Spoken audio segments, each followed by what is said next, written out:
मुतलविदा था, शब कदर थी। मैं जेल में हूँ। अपनी कॉन्स्टिट्यूंसी के लोगों को, पूरे कश्मीर के लोगों को मुबारकबाद देता हूँ और सरकार की तरफ से जामिया मस्जिद श्रीनगर को सील करने और वहाँ नमाज न पढ़ने की इजाज़त देने की भरपूर मजम्मत करता हूँ। टाइम नोट कर लें, मेरे 5 मिनट शुरू अब होते हैं। 3 minute sir, 5 minute please. Speaker साहब ने भी खुद कहा है, प्लीज़ सर।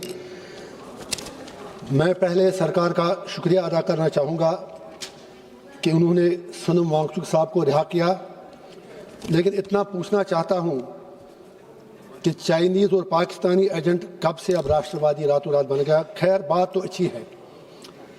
इसी तरह आज जुम्मतुल विदा है, कल जुम्मतुल विदा था, शब कदर थी।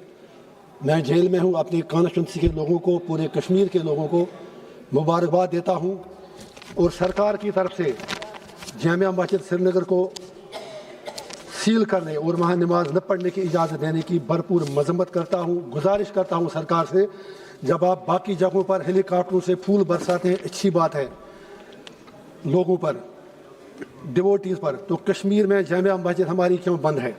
For God sake please do it. Rail जो है, रेलवे मिनिस्टर साहब हमारे बहुत ही काबिल मिनिस्टर साहब हैं। जब इनसे मिलते हैं तो दिल से बात सुनते हैं। इनके MUS भी, जब भी मेरा कुछ इशू था जो मेरी नोट्स में आया, हम इनके पास गए। बारामूला उड़ी रेलवे लाइन के कुछ इश्यूज थे रिलाइनमेंट के, तो इन्होंने मुझे यकीन दिया कि वो ठीक करेंगे। हमें उम्मीद है कि वो रिलाइनमेंट जो है उसका ख्याल रखा जाएगा, जो गनी बस्तियों के बीच में रेल जा रही है। और इसी तरह जो आपने चनाब दरिया पे सबसे बड़ा ब्रिज बनाया, उसके लिए इंजीनियरों की पूरी टीम को, मजदूरों को हम दिल से मुबारकबाद देते हैं। रेल आम आदमी का हवाई जहाज़ है।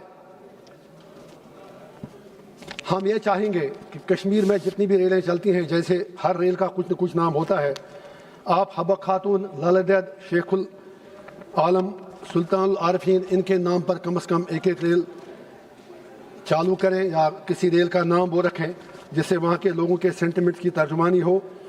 बारामूला उड़ी जो आपने प्रपोजल रेलवे लाइन दी है, वो गन्नी बस्ती से होके जाती है। उसका तब कोई फ़ायदा है जब आपकी रेलवे लाइन मुजफ्फराबाद से होके, हम दुआ करेंगे हालात तब्दील हो जाएं और सीपेक के साथ जिस दिन हमारी रेलवे लाइन मिल के सेंट्रल एशिया तक जाए, ऐसे हालात हों, ऐसी शांति आ जाए, हम दुआ करेंगे। और उसके लिए ज़रूरी है कि वहाँ पर अमन हो।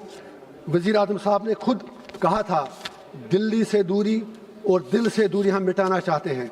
रेल दिल्ली से दूरी तो मिटा सकती है, लेकिन अगर दिल से भी दूरी मिटानी है तो फिर आपको जम्मू कश्मीर के लोगों के दिल जीतने होंगे और उसके लिए ज़रूरी है कि आप वहाँ के इलेक्टेड रिप्रेजेंटेटिव्स के साथ बात करें। सर, मैं इसी पर आ रहा हूँ, बस दिल से दूरी, दिल्ली से दूरी। ये तो दिल्ली से दूरी मिटा रहे हैं, मैं दिल से दूरी मिटाने की बात कर रहा हूँ, तभी तो रेल का फ़ायदा है। और मेरी ये गुजारिश है कि लगभग 5 लाख जो हमारी फ़ौज है वो हमारे नॉर्थ कश्मीर में बॉर्डर्स पे, बाकी जगहों पे है, वो रेल से ही आया जाया करते हैं। तो नॉर्थ कश्मीर 5 लाख फौजियों को रोज़गार भी देता है, फौज के सिपाहियों को। तो हमारी रेलवे डिपार्टमेंट से गुजारिश होगी कि रेलवे में कश्मीर के लिए कम से कम 1-2% रिजर्वेशन मुलाजमतों में रखी जाए, क्योंकि मिलिटेंसी से 1999 से लेकर आज तक काफ़ी ज़्यादा मुसीबत हमने उठाई है। बस सर, 2 मिनट हो गए, 1 मिनट और लूँगा। तो मेरी ये गुजारिश होगी आपसे कि आप हालात बदलेंगे, उड़ी से आगे अगर आप, जब भी आपको मुनासिब लगे, आप उस पार की सरकार से कभी बात करके, हमारे शारदा पीठ के टेंपल हैं, वहाँ हमारे पंडित भाई जाना चाहते हैं, डिवोटीज़ हैं, एक हिस्टोरिक मोनूमेंट है।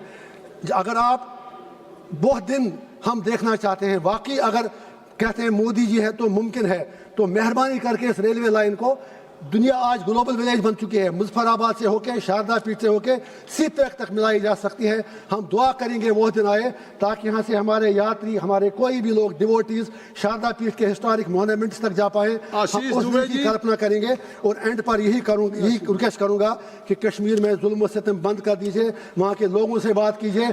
सनम वांगचुक को रहा किया, उसके लिए वेलकम, लेकिन ऐसे ही जम्मू कश्मीर के लोगों को भी छोड़िए और जामिया मस्जिद का घेराव बंद कीजिए। आपका बहुत बहुत शुक्रिया। जामिया मस्जिद कि आपने रेल मंत्रालय के लिए 2026-27 की अनुदान की मांग पर चर्चा